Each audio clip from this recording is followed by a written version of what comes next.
Hi, my name is Ashish, and in this video, I will showcase the document drops backdoor threat scenario in Microsoft Defender for Endpoint Evaluation Lab. So this scenario will simulate delivery of a socially engineered lewd document. The document launches a specially crafted backdoor that gives attackers control. So we will download the provided lewd document and open it using Microsoft Word on an onboarded device with Windows 10 anniversary update or later. So I will update that device and will follow this attack scenario to give you guys the look and feel how this attack works and how Defender for Endpoint can help us use it. Let me just quickly log on to the portal and take it from there. Okay, so what is the philosophy behind this detection? So Microsoft Defender for Endpoint would make sure that known advanced persistent threat, also known as APT, indicators or techniques are visible in the telemetry data, that you recognize them and that you are able to raise the relevant alerts. So when the alert is raised near real time, it provides the relevant context, including actor attribution, their victimology, geo-affinity, and main attacks. This is realized through a rich dynamic library of known attack indicators, including known threat components previously observed on real devices through scripts, web page snippets from compromised or malicious websites, as well as some blacklisted IPs, URLs, and domains representing the attacker's infrastructure. So Defender for Endpoint constantly updates this library with new threat intelligence generated mainly by Microsoft own APT hunting, which is advanced persistent threat, and research teams that enrich by collaboration with partners and shared feeds. Okay, so a basic introduction. Attacks that introduce file-based malware using socially engineered email are quite common. So let's say you receive an email and you are tricked into launching a backdoor that gives attackers control over what is now a compromised device. This scenario will simulate such an attack on the selected test device that we have onboarded. And then we will explore and understand how Defender for Endpoint detects the attacks that and enable prompt investigation and a response. Right. So I'll just simulate by launching a socially engineered lewd document in a spear phishing email. Let's say you get this, but I'll open that document locally on that server. In the organization, you might get an email with those kind of documents, right? So that document that you might receive is weaponized through crafted macro code that silently drops and loads an executable file into the device. Now, although this simulation uses a document that drops a executable, the executable behaves as if it is a backdoor attempting to gain persistence. Okay. So I have made sure that my Defender for Endpoint is on board. This has that device onboarded. I'll run that version 16 or 7 or later. PowerShell is turned on. Defender antivirus is on. Microsoft Word installed. Okay. So I'll go to my simulations gallery. Backdoor entry. I'll get the file.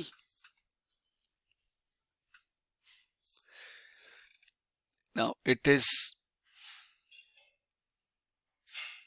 downloaded onto my laptop.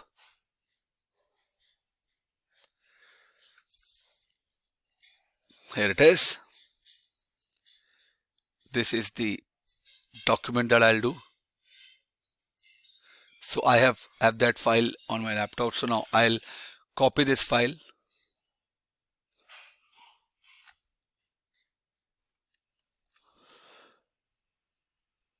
and take it on my test machine.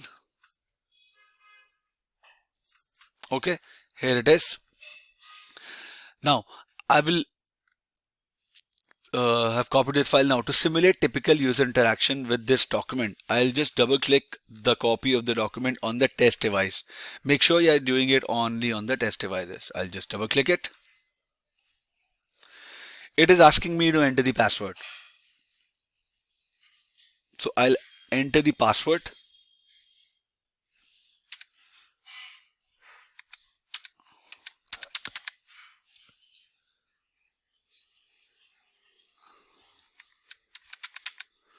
Give me a minute.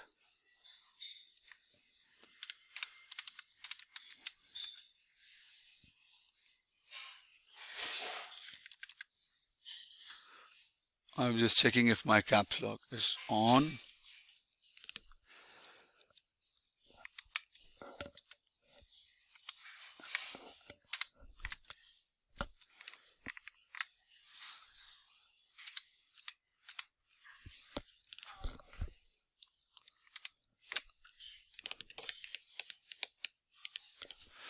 I'll hit on OK.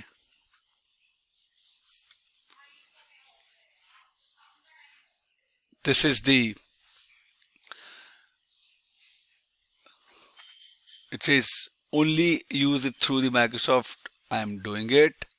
To view the change accounts in this document, illustrate an example social engineering attack, yada yada yada. You go on here and you see. Now you see, okay, macros have been disabled. You click on enable content. You're about to run a demo attack scenario provided as part of the Microsoft program. Click on OK.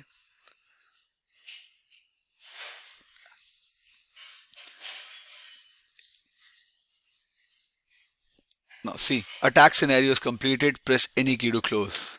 I'll close it. Now what it has done. Now many users are usually enticed to bypass these security safeguards when opening malicious file documents, right? So if your organization block macros and documents from the internet, you might need to unblock this specific document for the enable content option to work. Okay, because this is my test lab, you would be able to do it. You have run OK. A few seconds later, it will executed an exe. Now, which represents the backdoor, is dropped onto the desktop folder by a PowerShell script launched from the documents malicious macro. So if I go on to this, see this executable.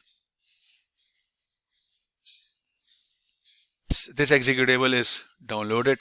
Now the script goes on to create a shortcut schedule task to launch the backdoor at a predefined time. The mechanism of indirect process launch is sometimes used for stealth, right?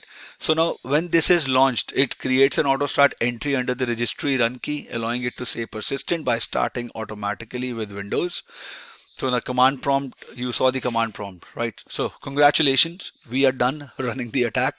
The attack simulation ends here. Now a real attacker, if he or she is successful, would likely continue to scan for information, send collected information to a command and control server, and use this information to move laterally and pursue other attractive targets. Now alerts should start to appear 15-30 minutes after the simulator backdoor is launched. So it takes time. So now we go back to the portal. I'm at the portal now. Now I'm on the Defender for Endpoint portal. Now it would take around 15-30 minutes of the simulated attack, and I should see alerts on the scenario. So if I go and click on incidents and alerts, see detection source, EDR, persistent, unsupported alert type, uncommon file. See, test machine risk level is high. It is my test machine 1 that I onboarded.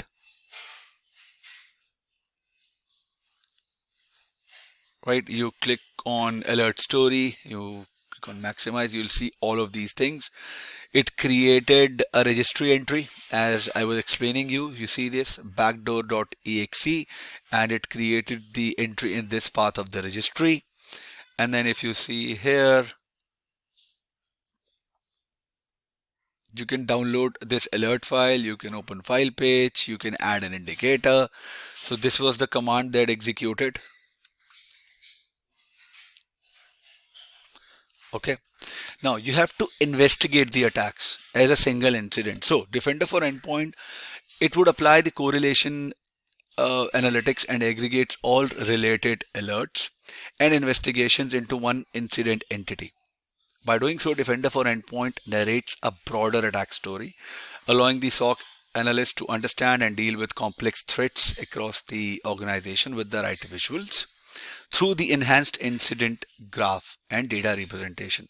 The alerts generated during their simulations are associated with the same threat and the result are automatically aggregated. Now, if these are the alerts you are seeing now, if you will go to the incidents, right?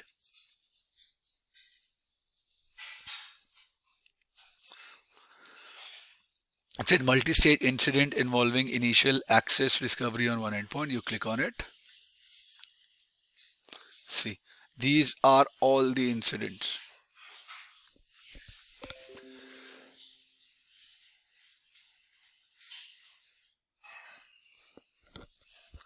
If you will see the correct incident, so PowerShell command line, unsupported file type.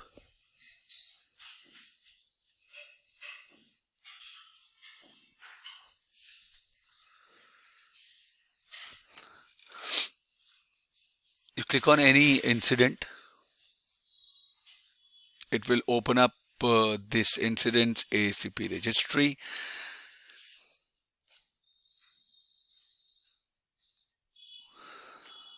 And you click on this evaluation. It is a user story. Go back to incident.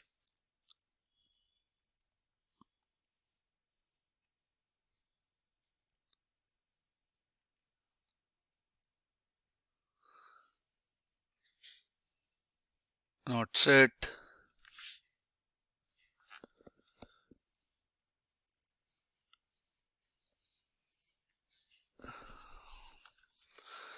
Summary alerts.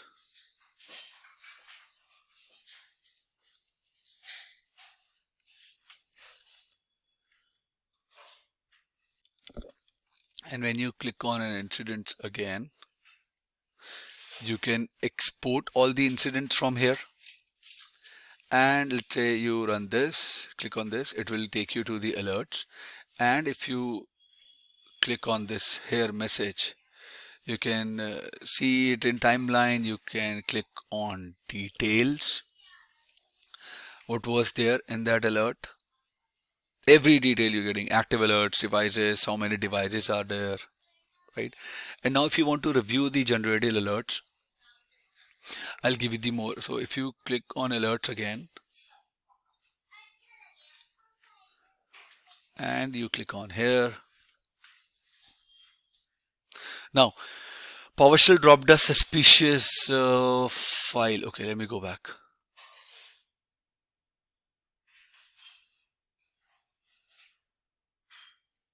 Let me click on this. PowerShell dropped a suspicious file on the machine. Now, if you see this, a macro in the Word document we opened used PowerShell to write an executable to the disk. Defender for Endpoint monitors executables created by Office applications, including executables dropped using PowerShell. So when you click on this alert, you will see the information like alert story. This is the alert story that you are seeing. You will see impacted assets. This is a complete story that you see. Now you will see the impacted assets, which is this test VM, and the details of this alert will display in context information and action based on the type of the selected entity, right? So when you scroll down, you will see the complete alert story.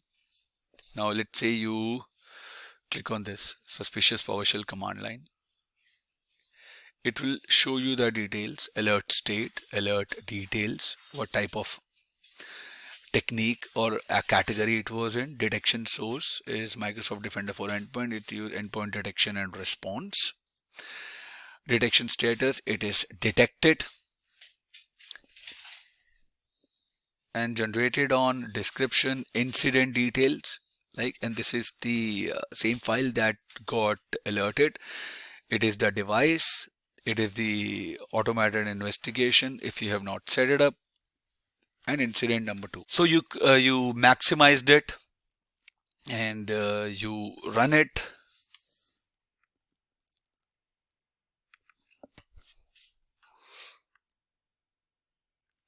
And when you You see this? You click on file create. You click on open file page.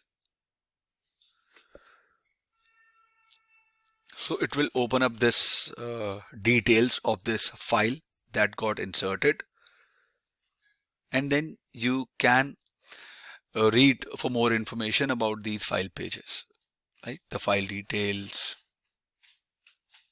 past relevance, etc.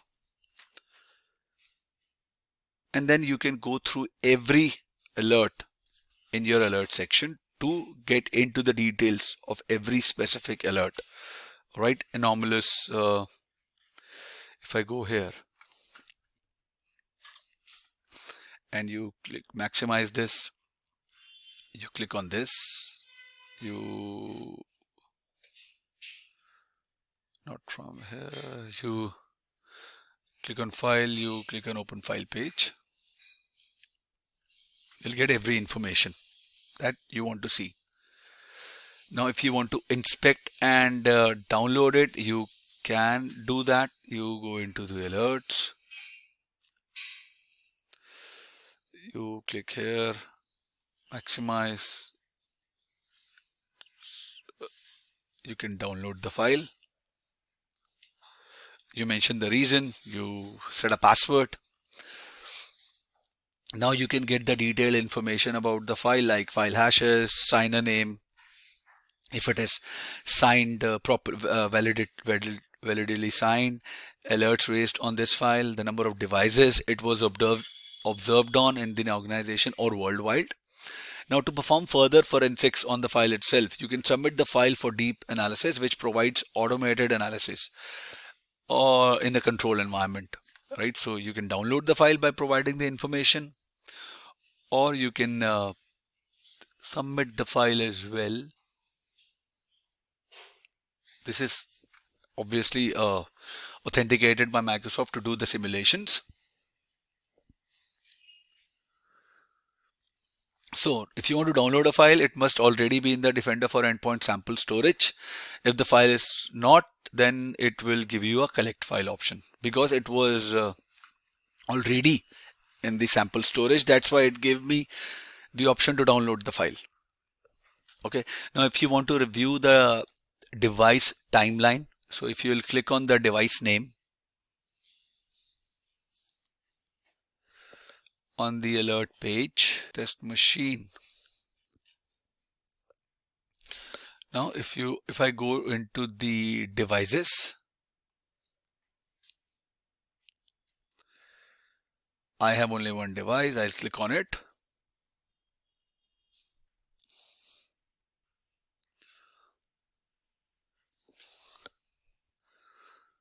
And it will give you the summary of the device timeline.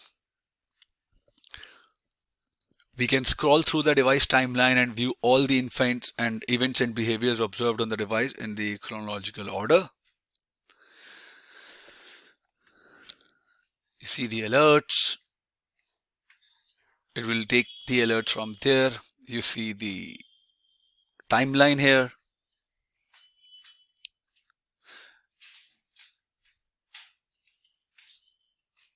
If I see the alert. So expanding some of the more interesting behaviors provides useful details such as process trees and file creation relationships. Now if I read suspicious PowerShell command line, click on here. Again, it will take you to that entry in the alerts, but it will show you more details about it, the process trees associated with it. Now, if you want to resolve the incident, you can go to the incident page. It was remediated, right? It was remediated. This incident was remediated. You click on here. It is not assigned. You can assign it to someone. You click on manage incidents. Multi-stage tags assigned to, you can assign to yourself or the name. Status is active.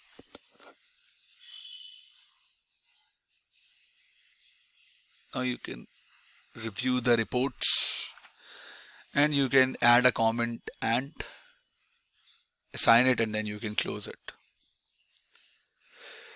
And before conducting the investigations, it's a good idea to look at the reports dashboard. It provides a high level information about alerts. And so if you go,